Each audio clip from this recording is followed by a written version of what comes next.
The great ride of Karnataka. The great ride of Karnataka. Mullangiri peak ಹೋಗಿ ಬರಬೇಕಾದ್ರೆ the ride hit the high point. Hampi ಅಂತೂ ತುಂಬಾ ಚೆನ್ನಾಗಿತ್ತು. ಹಂಪಿಯಿಂದ ಚಿಕ್ಕಮಗಳೂರು ಫುಲ್ ಬಂಡೆಕಲ್ಲಿರೋ ಗುಡ್ಡದಿಂದ ಫುಲ್ ಫಾಗ್ ಇರೋ ಗುಡ್ಡಕ್ಕೆ ಬಂದಿದೆ. ಇಳಿಯುವಾಗ ಮಾತ್ರ ಬಹಳ ಒಂದು ವಿಶೇಷವಾದ ಅನುಭವ ಅದು. ಬೆಳಕು ಬೇರೆ ಏನೂ ಕಾಣಲ್ಲ, ವೆಹಿಕಲ್ಗಳು ನಮ್ಮ ಮುಂದೆ ಹೋಗ್ತಾ ಇರೋ ವೆಹಿಕಲು, ಆಮೇಲೆ ಅದರ ಈ ಇಂಡಿಕೇಟರ್ಗಳನ್ನ ಆನ್ ಮಾಡಿ ಮಿನಿ ಬೆಳಕು, ಅದೊಂಥರ ಒಂದು ವಿಶಿಷ್ಟವಾದ ಅನುಭವ ಅದು. ಹಂಪಿ ಬಿಟ್ಟು ಹೊರಡಕ್ಕೇನೆ ಇಷ್ಟ ಆಗ್ತಾ ಇಲ್ಲ, ಇನ್ನೊಂದು 2 ದಿನ ಇರ್ಬೇಕಂತ ಅನಿಸ್ತಿದೆ. ಅಷ್ಟು ಜಾಗಗಳಿದೆ ಇಲ್ಲಿ ನೋಡಕ್ಕೆ. ಸೊ ನೀವು ಕೂಡ ಬರ್ಬೇಕು ಹಂಪಿಗೆ, ನಮ್ಮ ಹಿಸ್ಟ್ರಿ ತಿಳ್ಕೊಳ್ಬೇಕು ಅಂಡ್ ನಿಮ್ಮ ಮಕ್ಕಳನ್ನ ಎಸ್ಪೆಷಲಿ ಕರ್ಕೊಂಡು ಬರಬೇಕು. ಟೋಟಲ್ ಹೇಳಬೇಕಾದ್ರೆ ಒಂದು ಒಳ್ಳೆ ರೈಡ್ ಅಂಡ್ ನಿಮ್ಗೆ ಏನಾದ್ರೂ ಫ್ಯೂಚರ್ ಒಂದು ಚಾನ್ಸ್ ಸಿಕ್ಕಿದ್ರೆ ಖಂಡಿತ ಮಿಸ್ ಮಾಡಬೇಡಿ.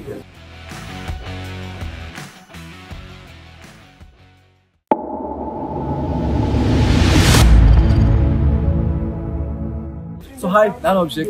The great ride of Karnataka, Royal Enfield ಮತ್ತೆ ಕರ್ನಾಟಕ ಟೂರಿಸಂ ಇವೆರಡರ ಕಡೆಯಿಂದ ಕೊಲಾಬ್ರೇಷನ್ ಆಗಿ ಮಾಡಿರುವಂತ ರೈಡ್ ಇದು. ರೈಡ್ ಎಕ್ಸ್ಪೀರಿಯನ್ಸ್ ಬಗ್ಗೆ ಮಾತಾಡಬೇಕಾದ್ರೆ ತುಂಬಾನೇ ಚೆನ್ನಾಗಿತ್ತು. ಬೈಕ್ಸ್ ಟೋಟಲ್ ಒಂದು 25 ಬೈಕ್ಸ್ ಇದ್ದು. ಸೊ ಒಂದರಿಂದ ಒಂದು ಹೋಗೋದು ನೋಡೋದಕ್ಕೆ ತುಂಬಾ ಚಂದ. ಅಂಡ್ ರೈಡ್ ಬಗ್ಗೆ ಮಾತಾಡಬೇಕು, ತುಂಬಾ ಚೆನ್ನಾಗಿ ಆರ್ಗನೈಸ್ ಮಾಡಿದ್ರು. ಪ್ಲೇಸಸ್ ಬಗ್ಗೆ ಮಾತಾಡಬೇಕಾದ್ರೆ ಹಂಪಿ ನಂಗೆ ಪರ್ಸನಲ್ ಆಗಿ ಜಾಸ್ತಿ ಎಕ್ಸ್ಪ್ಲೋರ್ ಮಾಡೋಕ್ಕಾಗಲಿಲ್ಲ, ಬಟ್ ಅದೊಂದು ವಿಷಯ ಇದೆ. ಅದು ಬಿಟ್ಟು ನಮಗೆ ಬೇರೆ ನಮ್ಮ ಆನ್ ರೋಡ್ ಅಲ್ಲಿ ಕಂಫರ್ಟ್ ಆಗಿರ್ಬೋದು, ಅದು ನಾವು ಮಾಡಿರುವಂತಹ ಅರೇಂಜ್ಮೆಂಟ್ಸ್ ಆಗಿರ್ಬೋದು, ಎಲ್ಲ ಕೂಡ ತುಂಬಾ ಚೆನ್ನಾಗಿತ್ತು.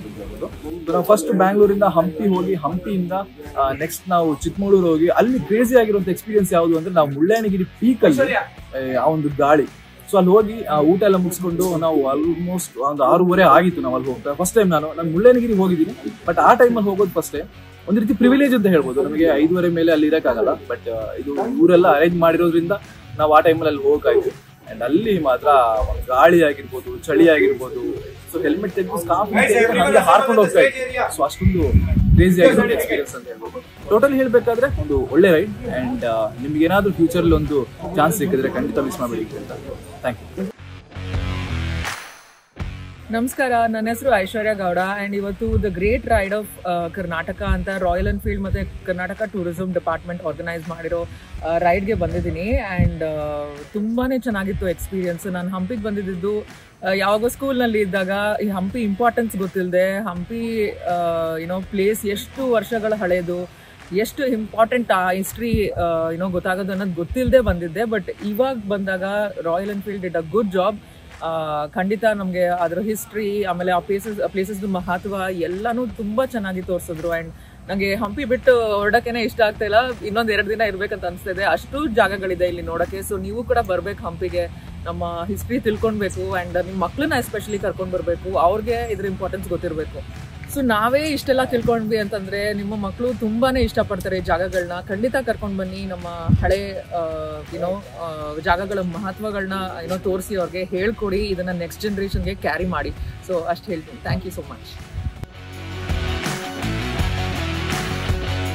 ಕರ್ನಾಟಕ ಪ್ರವಾಸೋದ್ಯಮ ಇಲಾಖೆ, ಕರ್ನಾಟಕ ಪ್ರವಾಸೋದ್ಯಮ ಅಭಿವೃದ್ಧಿ ನಿಗಮ ಮತ್ತು ರಾಯಲ್ ಎನ್ಫೀಲ್ಡ್ ಸಂಸ್ಥೆ ಸೇರಿ the great ride of Karnataka ಅಂತ ಒಂದು ಬೈಕ್ ಸವಾರಿಯನ್ನು ಆಯೋಜನೆ ಮಾಡಿದ್ದು. ಮುಳ್ಳಯ್ಯನಗಿರಿ ಅಂಥೇಳಿ ಒಂದು ಗಿರಿಶಿಖರ ಇದೆ. ಅದು ಕರ್ನಾಟಕದ ಅತ್ಯಂತ ಎತ್ತರದ ತಾಣ. ಅದು ಆ ಕರ್ನಾಟಕದ ಅತ್ಯಂತ ಎತ್ತರ ತಾಣ ನನಗೆ ನೆನಪಿದ್ದ ಹಾಗೆ ಬಹುಶಃ ಒಂದು 5400 ಅಡಿ ಎತ್ತರ ಅಂತ ಕಾಣುತ್ತೆ ಅದು ಸಮುದ್ರ ಮಟ್ಟದಿಂದ. ಸೊ ಅಲ್ಲಿಗೆ ಹೋದಾಗ ಮುಸ್ಸಂಜೆ ಆಗೋಗಿತ್ತು. ನಾವು ಹೋದಾಗ ಪೂರ್ತಿ ಏನೂ ಆಚೆ ಕಡೆ ಏನೂ ಕಾಣ್ತಿರಲಿಲ್ಲ, ಅಂದರೆ ರಸ್ತೆ ಒಂದು ಬಿಟ್ಟರೆ ಬೇರೆ ಇನ್ನೇನು ಕಾಣ್ತಿರಲಿಲ್ಲ, ಅಷ್ಟು ಮಂಜು ಕವಿದಿತ್ತು. ಸಣ್ಣದಾಗಿ ಮಳೆ ಕೂಡ ಹನಿತಾ ಇತ್ತು.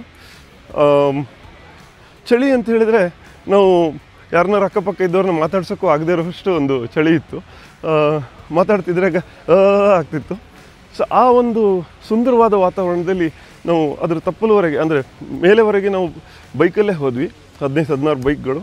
ಸೊ ಮಂಜು ಕವಿದಿದ್ದು ಮುಸ್ಸಂಜೆ ಆಗಿದ್ದರಿಂದ ನಿಮಗೆ ರಸ್ತೆಗೆ ಬೆಳಕು ಸಾಲ್ತಿರಲಿಲ್ಲ. ಸೊ ನಮ್ಮ ಜೊತೆಗೆ ಬಂದಿದ್ದಂಥ ಅವರ ರಾಯಲ್ ಎನ್ಫೀಲ್ಡ್ನವ್ರದ್ದು ಒಂದು ಟೀಮ್ ಇತ್ತು, ಅಂದರೆ ಅವ್ರದ್ದು ಜೀಪು ಮತ್ತು ಕಾರ್ಗಳೆಲ್ಲ ಬಂದಿತ್ತು. ಸೊ ಅವ್ರು ಏನು ಮಾಡಿದರು, ಲೈಟಿನ ವ್ಯವಸ್ಥೆ ಅವ್ರು ಮಾಡಿದರು, ಭಾಳ ಸುರಕ್ಷಿತವಾಗಿ ಹೋಗೋ ಥರ ಮಾಡಿದರು. ಪ್ರವಾಸೋದ್ಯಮ ಇಲಾಖೆಯವರು ಕೂಡ ಮೊದಲೇ ಎಲ್ಲ ಅದಕ್ಕೆ ಪರ್ಮಿಷನ್ ತೊಗೊಳ್ಳುವಂಥದ್ದು ಇರ್ಬೋದು, ಅದಕ್ಕಿರುವಂಥ ವ್ಯವಸ್ಥೆ ಇರ್ಬೋದು, ಅದನ್ನೆಲ್ಲ ಮಾಡಿರೋದ್ರಿಂದ ನಾವು ಭಾಳ ಸುಲಲಿತವಾಗಿ ಅಲ್ಲಿಗೆ ಮೇಲಕ್ಕೆ ಹೋಗಿ ಅದರ ಅನುಭವವನ್ನು ಪಡೆದು ಆ ಒಂದು ವಾತಾವರಣದ ಸುಖವನ್ನು ಅನುಭವಿಸಿ ಇಳಿಯುವಾಗ ಮಾತ್ರ ಬಹಳ ಒಂದು ವಿಶೇಷವಾದ ಅನುಭವ ಅದು. ಬೆಳಕು ಬೇರೆ ಏನೂ ಕಾಣಲ್ಲ, ವೆಹಿಕಲ್ಗಳು ನಮ್ಮ ಮುಂದೆ ಹೋಗ್ತಾ ಇರೋ ವೆಹಿಕಲು, ಆಮೇಲೆ ಅದರ ಈ ಇಂಡಿಕೇಟರ್ಗಳನ್ನ ಆನ್ ಮಾಡಿ ಮಿಣಿ ಬೆಳಕು, ಅದೊಂಥರ ಒಂದು ವಿಶಿಷ್ಟವಾದ ಅನುಭವ ಅದು. ಸೊ ಇಂಥ ಅನುಭವಗಳನ್ನ ನಾವು ಸಾಕಷ್ಟು ಈ ಪ್ರವಾಸದಲ್ಲಿ ಪಡೆದ್ವಿ. ಕೆಲವೊಂದು ಸಲ ನಾವು ತಲುಪಿದಾಗ, ಅಂದರೆ ಮೊದಲನೇ ದಿನ ಕೂಡ ಅಷ್ಟೇ, ನಾವು ಸಂಜೆ ಆಗಿತ್ತು, ತಲುಪಿದಾಗ ಕತ್ಲಾಗಿತ್ತು. ಆ ಕತ್ಲಲ್ಲಿ ಬೈಕ್ ಓಡಿಸ್ಬೇಕಾದ್ರೆ ಅದೊಂಥರ ಬೇರೆ ಅನುಭವ ಆಗುತ್ತೆ. ಹಗಲೊತ್ತು ಓಡಿಸೋದು ಬೇರೆ, ಕತ್ಲೆ ಹೊತ್ತಲ್ಲಿ ಓಡಿಸೋವಂಥದ್ದು ಬೇರೆ. ಹಾಯ್, ನನ್ನ ಹೆಸರು ರಕ್ಷಿತ್ ಅಂತ. ನಾನು ಮಂಗಳೂರಿಂದ ಬಂದಿದ್ದೀನಿ. ನಾನು ಕಾಂಟೆಂಟ್ ಕ್ರಿಯೇಟರ್ ಸೋಷಿಯಲ್ ಮೀಡಿಯಾದಲ್ಲಿ.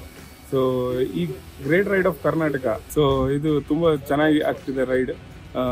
ಫಸ್ಟ್ ಆಫ್ ಆಲ್ ನಮ್ಮ ಲೀಡ್ ರೈಡರ್ಸ್ ಆಗಲಿ, ರಾಯಲ್ ಎನ್ಫೀಲ್ಡ್ ಓಲ್ಡ್ ಕ್ರೂ ಆಗಲಿ, ನಮ್ಮ ಮೀಡಿಯಾ ಪಾರ್ಟ್ನರ್ಸ್ ಆಗಲಿ, ನಮ್ಮದು ಜೊತೆಗೆ ರೈಡ್ ಮಾಡ್ತಿರೋ ಕೋ ರೈಡರ್ಸ್ ಆಗಲಿ, ಎಲ್ಲರೂ ತುಂಬ ಫ್ರೆಂಡ್ಲಿ, ತುಂಬ ಸಪೋರ್ಟಿವ್. ಎಲ್ಲೇ ಒಬ್ಬ ಸುಸ್ತಾಗಿದ್ರೆ ಇನ್ನು ಎಲ್ಲರೂ ಬಂದು ಸಪೋರ್ಟ್ ಮಾಡ್ತಾರೆ. ಸೊ ಓವರ್ ಆಲ್ ಎಕ್ಸ್ಪೀರಿಯನ್ಸ್ ತುಂಬ ಚೆನ್ನಾಗಿದೆ. ಪ್ಲಸ್ ನಾವು ನೋಡ್ತಿರೋ ಜಾಗ ಫಸ್ಟ್ ಡೇ ಹಂಪಿ ಅಂತೂ ತುಂಬ ಚೆನ್ನಾಗಿತ್ತು. ಹಂಪಿಯಿಂದ ಚಿಕ್ಕಮಗಳೂರು ಫುಲ್ ಬಂಡೆಕಲ್ಲಿರೋ ಗುಡ್ಡದಿಂದ ಫುಲ್ ಫಾಗ್ ಇರೋ ಗುಡ್ಡಕ್ಕೆ ಬಂದ್ವಿ.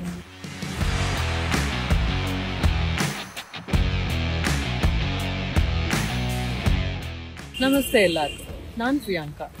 ನಾವೆಲ್ಲರೂ ಬಂದಿದ್ವಿ the great ride of Karnataka. ಎಲ್ಲರೂ ಒಂದಾಗಿ ನಮ್ಮ ಕರ್ನಾಟಕನ ಸುತ್ತಿ ನೋಡೋ ಸಂತೋಷನೇ ಬೇರೆ. ಅದು ನಮ್ಮ ರಾಯಲ್ ಎನ್ಫೀಲ್ಡ್ ಬೈಕಲ್ಲಿ ಅಂದರೆ ಇನ್ನೂ ಅದು ಹೇಳೋದೇ ಬೇಕಾಗಿಲ್ಲ. ಮುಳ್ಳಯ್ಯನಗಿರಿ ಪೀಕ್ ಹೋದ್ವಿ. ಅಲ್ಲಿ ಹೋದಾಗಂತೂ ಫುಲ್ ಫಾಗ್ ಮತ್ತು ಮಳೆ ಬರ್ತಿತ್ತು. ಆ ಬೈಕ್ನ ಹ್ಯಾಂಡಲ್ ಮಾಡೋದು ಎಲ್ಲನೂ ತುಂಬ ಚೆನ್ನಾಗಿತ್ತು. ಆ್ಯಂಡ್ ಒಂಥರ ಇಟ್ ವಾಸ್ ಫನ್.